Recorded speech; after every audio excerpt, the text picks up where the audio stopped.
Hey, I'm ZSH Plays, welcome back to San Bernardino Zoo. Today we are taking a tour of two of the newer areas of the zoo, Madagascar and the Indian Forest. It's been a while since we've done a tour, since we're building smaller areas so far in this series, but these two small areas join on to one another. I thought it'd be really cool to do a tour of both of them. Really looking forward to this one. Let's go.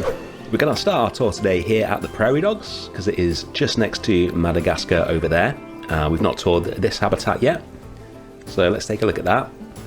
If you're confused as to why there is or isn't netting in here, having built it with netting, I got so many comments from you guys telling me that you'd never seen a prairie dog habitat with netting on it before. So I looked into it some more, and essentially some zoos do put netting on to protect them from predators, and the vast majority of zoos do not. So I tried it without the netting, and I actually preferred it. It's a lot closer to the little reptiliary that I wanted to have in here in the first place. These little guys are so cute. Really happy with this habitat. It's rare to be able to build one this small in franchise mode, but these guys are at full happiness, or pretty much full happiness. It's been a change in the last update. I think my little trick of basically putting whatever plants in that I want to, as long as they're from the right biome, and it'll only affect their happiness by 1%, no longer works, sadly. Looks like even if the plants are from the wrong country, it has a bigger hit on their happiness now, which is kind of annoying, because let's face it, a prairie dog has absolutely no idea whether a tree comes from North America or Asia. But there you go. But all the animals are still in the 90% plus kind of happiness, so that's fine. We've got the research centre in the background there. Let's head on over to Madagascar. This is the desert house, and then here is the entrance to Madagascar. This lemur walkthrough's really coming along nicely now. I've had so many babies in here. I think we've got 18 lemurs now, I believe. I really like this sign that I created using a font from Wyatt Andrews' workshop. With the tree in the background, looks really good. So let's head in. We've got a little custom guest gate here, and then a real guest gate here. And here's the lemurs. Got ring-tailed lemurs there. And then you can see a black and white rough lemur there. This habitat is mainly based on the ring-tailed lemur walkthrough at London Zoo, which is where I got the idea for these wood panels on the side, which bring the lemurs closer to you if you're a guest. I think this one's coming over now. Got some water bowls up here as well to encourage them. Let's see if he's going to come up here. Yes, he is. This is what it's like in London Zoo. It's a really, really cool exhibit. One of the best lemur walkthroughs I've seen. And I've been to a lot of lemur walkthroughs. Got a little custom sign here as well. There will be no animal experiences or animal encounters being done in here. Don't feed, touch, chase, or tease the animals in any way. These are now, there's a little baby there. You can now set these up for animal encounters, the lemurs, but it's not something that I've ever seen in a zoo, and people I've spoken to. In zoos, would certainly not recommend people petting or getting too close to lemurs. It's fine to get close to them like this if they're happy to get close to you, but trying to pet them and stuff, not recommended. So keeping that just for the petting zoo here. Got some little custom trees that I made as well, and then some climbing across here. And a forage box for him here. There's just so many of them in here now. Got some more climbing over here. All in a big aviary style habitat to keep them in.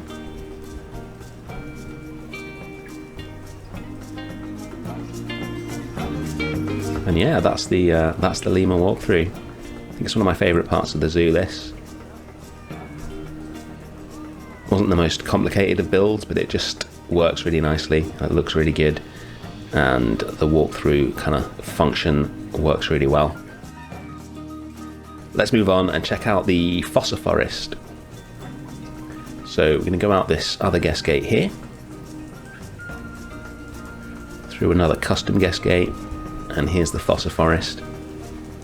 I am loving this frame rate, by the way. It's been a long time since we've had the zoo tour. The frame rate as good as this, but that is my my new PC in full effect here. So this Fossa Forest is loosely based on the new snow leopard habitat at Chester Zoo. I liked the vibe there, but with all the rock work replaced with wood, well, that had more of a Madagascan vibe. Got a little peek through here for kids. Obviously fossas are very secretive in real life. Do well to see one when you go to the zoo. So I've tried to replicate that here with a lot of vegetation and lots of places that they could hide. But let's see if we can see it, and there he is. He's got one of the little skittle feeders that he's attacking there. And then loads of climbing in here as well. So we've got this climbing here, and then one that takes him all the way across the habitat. That's the idea being that from this viewing window, you should be able to see them most of the time. There's some more climbing hidden away at the back there, and then the actual habitat is based on the aviary for the lemurs, so that you get a nice continuity between the two habitats in the area. Let's take a look at him climbing across here. Here is ridiculously named Fortescue the Fossa, having a little climb. Behind here we've got an actual sort of backstage area, which is pretty rare in this zoo for me to actually work on it, but we've got it cordoned off here. This is the back of the desert house there. This is the stable for Dama Gazelle. And then we've got the lemurs off-show quarters, and then a staff building here. And then round here, we head up to the Indian forest. So the first thing we come to if we're entering the Indian forest from this direction is the tiger temple. This is a pretty elaborate habitat.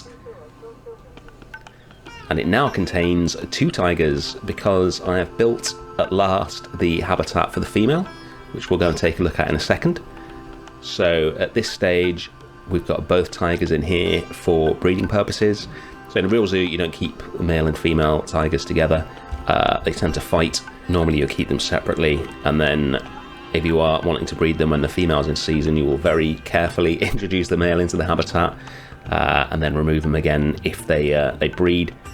So at the moment we've got both of them in here. You can see the temple in the background. Got loads of viewing points in this habitat, so we're going to go around here and check them out.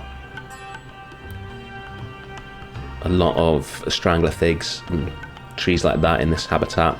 Wanted to get a real kind of Jungle Book vibe going on. I like how they look with all the vines on them.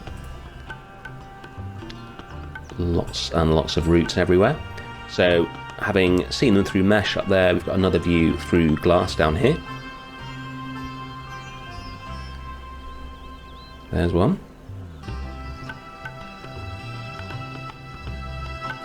And then round here is the new habitat. So this is made entirely from elements from the tiger temple, but a much less elaborate habitat. This is where the female tiger and the cubs will live once they've bred. Literally just put this together yesterday. So very simple and very similar to the tiger temple. But round here we have our little peek through. This is based on a jaguar habitat at Artis, where there's a little kind of tunnel that you go through, glass at the end, and a water pipe for the jaguar. So if you're lucky, and I was, then the jaguar will be about a foot away from you. So I've replicated that here, and very occasionally they will drink from it because they've got water in their habitat there. They don't use the water pipe very often, but it does look very cool when they do. So I'll be sure to put a cinematic of that in a second. Really like the waterfall in the background as well, and that looks really cool. So that's the tiger temple. Let's carry on. So the next thing that we come to in the Indian forest is the sloth bear habitat. This was the first habitat that we built here. This is why we have an Indian forest, in fact. We were just going to have a tiger temple. That was the original plan.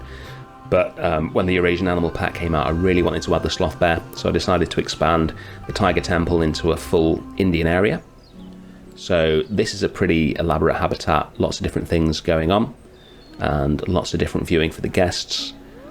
So on the right hand side here, we've got the main sort of part of the habitat, where you can see down into their shelter away over there. And then loads of space here, and then they've got water over here that we can see. Oh, there's one of them climbing now. Getting this log, the climbing on this log to work was not easy. As you can see, it's still kind of janky, but that's about as good as I can get it when it's this close to a water body. But I really like the view there. Got a couple of little bear cubs in here at the moment. They might be round in the other part of the habitat. Let's take a look.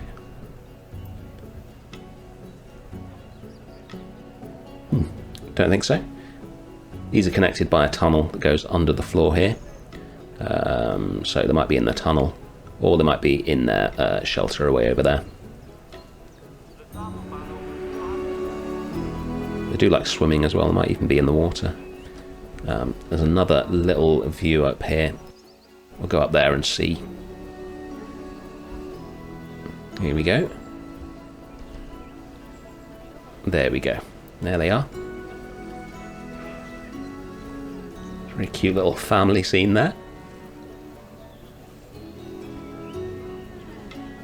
This is the end of the zoo. I'll have stuff in the background eventually, but the zoo won't be getting any bigger than this in this direction.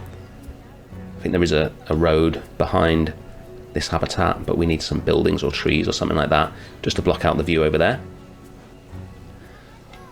And over here we've got some giant scorpions in this little exhibit box, which I've mostly disguised with rocks. Yeah, there's one down there. Another one on the tree. Just try to make the exhibit a slightly more reasonable size for these animals, although it's still pretty huge.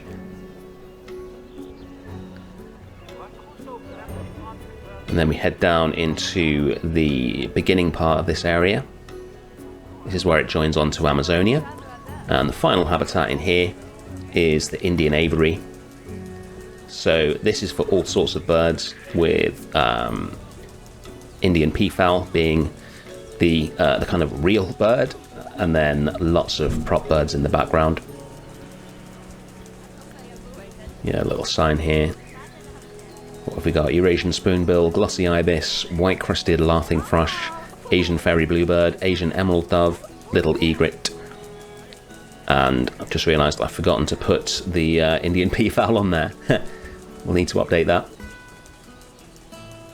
Yeah, it looks really nice in here. Another little temple in the background. And these prop birds, I think, are really effective when they're this far away. Got some more up in the tree there. Here's one of the peafowl. We've got a sprinkler in there, some misters just to make it more dynamic. I actually really like this habitat. I wasn't sure if it was going to work or not with just peafowl in it as the only kind of real animals in here. But I think it works really nicely, actually.